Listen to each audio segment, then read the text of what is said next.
skill to be a champion again. However, before this, he was a guy that you couldn't get through. You couldn't survive with. And once I showed people that all you gotta do is get through that, then nobody's ever gonna go in there thinking that he's unbeatable now. That was his identity. And that's gonna be such a tough task for him to fight people that aren't scared of him. I'm not the This brings us to the exact trait that makes Gaethje genuinely terrifying.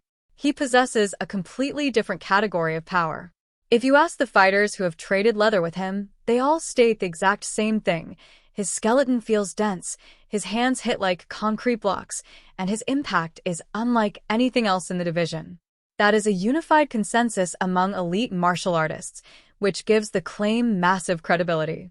His striking isn't just fast, it is physically destructive. Every single hook he throws threatens to turn the lights out completely. That is exactly why the orbital fractures were so completely catastrophic. The orbital bone is a fighter's worst nightmare. One clean connection completely ruins your depth perception. You are looking at a champion who can no longer trust his eyes when the stakes are life and death. This wasn't a gradual decline. It was a sudden, violent shift that dictated everything else. Was it tactical genius from Gaethje, or a cruel twist of fate? Either way, it proves how incredibly small the margins are at the championship level. One strike alters everything. part in the result of a fight. Tonight, I feel like that happened. Justin Gaethje always is a dog. But I think when you start to couple everything together, the birthday of the United States of America, the White House South Lawn, fighting an undefeated champion, it all worked perfect. This wasn't just another fight night on the calendar. This was history in the making. Picture the setting. The legendary White House South Lawn, completely lit up under the night sky to celebrate the 250th anniversary of American independence. Right there on the president's front yard, a temporary mega arena was built for a historic clash. In one corner, you had an undefeated dominant world champion. In the other, a battle-tested 37-year-old underdog that the oddsmakers completely dismissed as a massive 6-1 long shot. For years, Ilia Topuria's aura of invincibility wasn't just marketing hype, it was a psychological weapon. His opponents would step into that cage, already half defeated, entirely convinced they were facing an unstoppable force of nature that simply couldn't be solved. But in one violent night, that weapon was completely dismantled. That is the ultimate turning point. The myth is gone, and the blueprint now officially exists. The secret to beating him has been laid bare for the entire division to dissect and study. From this moment on, every future challenger will step into the octagon with the ultimate confidence, knowing for a fact that the legend can bleed. The psychological advantage has completely flipped, permanently shifting the landscape of the lightweight division. Is this the definitive end of an era, or just a brutal, necessary lesson for a young champion to relearn what it truly means to be dangerous? It's a burning question that is going to echo through locker rooms and dominate pre-fight interviews for years to come.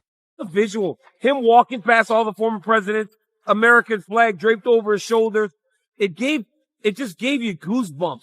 Tonight, everybody is celebrating Justin. Let me paint you the picture, because the walkout alone gave the entire crowd goosebumps. Justin Gaethje marched toward that octagon with the American flag draped tightly across his shoulders, carrying the intense energy of an entire nation on what felt like hallowed ground. Just think about the sheer weight of that moment, the deeply rooted symbolism, the heavy atmosphere, and every single eye in the country locked onto him. Can those kinds of intangible forces actually sway the outcome of a brutal cage fight? On this exact night, it felt like every single star in the universe had completely aligned for the highlight. The massive celebration, the flag, the gravity of the moment, all while staring down a champion everyone believed was completely untouchable on the most American stage imaginable. Was it pure coincidence? Or did the universe itself conspire to forge a moment of unadulterated glory for the veteran challenger? We have all seen elite athletes feed off a crowd before and draw real physical strength from the arena's energy. But we rarely, if ever, see a perfect storm quite like this one, culminating in a victory this shocking and this definitive. How much of it was Gaethje's elite skill, And how much was destiny simply handing him his legendary moment? The public debate is going to rage on for a long time, but one thing is dead certain: nobody who watched it unfold will ever forget it. Boy, he got it done. And he got it done against a guy that was not willing or wanting to give away his championship. And coming back the way he did with those devastating body shots that would have finished any ordinary great fighter. But Justin Gaethje's not an ordinary great fighter. He's above the ordinary when it comes to chaos and punishment that he can dish out and take. Make no mistake, this is a story of resilience that borders on the inhuman. Gaethje got it done against a champion who absolutely refused to willingly surrender his crown. A man willing to drag him into the deepest, darkest waters. Early on, Topuria completely found his mark on the body. He severely hurt Gaethje, instantly chased the finish, and nearly had it right then and there. Those are the exact kinds of devastating liver shots that fold ordinary fighters in half and end their night on the canvas. But Justin Gaethje is not ordinary. He absorbed a level of punishment that most world-class athletes would never have walked away from. And he just kept relentlessly marching forward. That is no longer just skill. That is an almost superhuman capacity for suffering, a complete defiance of pain that borders on the insane. So, this wasn't merely an athletic victory. It was a total coronation, a spectacle absolutely soaked in American iconography, with a warrior draped in the flag marching straight through living history. This is the exact stuff legends are carved from, producing moments that completely transcend sports and become permanently burned into our cultural memory. But here is the cruel, striking symmetry of the fight game. For every hero rising, there is a legend falling. While the entire crowd roared for Gaethje, the silence surrounding his opponent was deafening. What does it really mean when one man's greatest triumph requires another man's most public, most brutal unraveling? First round, the very, very first punch that Gaethje hit Ilya right in that freaking eye, the right eye in the orbital area. And I think, and I'm not saying I'm right, but I think that started the downfall, because every single time that he get hit in that eye, I think maybe he got both his orbitals. And that unraveling may have started with a single, perfectly placed punch. Watch those early exchanges closely, and you'll spot it. Gaethje finding Topuria's right eye, target locking that orbital area almost immediately. Here is the leading analytical theory, and it's a chilling one. That early damage is what quietly triggered the entire downfall. By the end of the night, Topuria had suffered severe orbital fractures around both eyes, with the right side absorbing the absolute worst of it. Just sit with that reality for a second. On one side of the cage, you have body shots that would crumple anyone else being shrugged off by a challenger who refuses to break.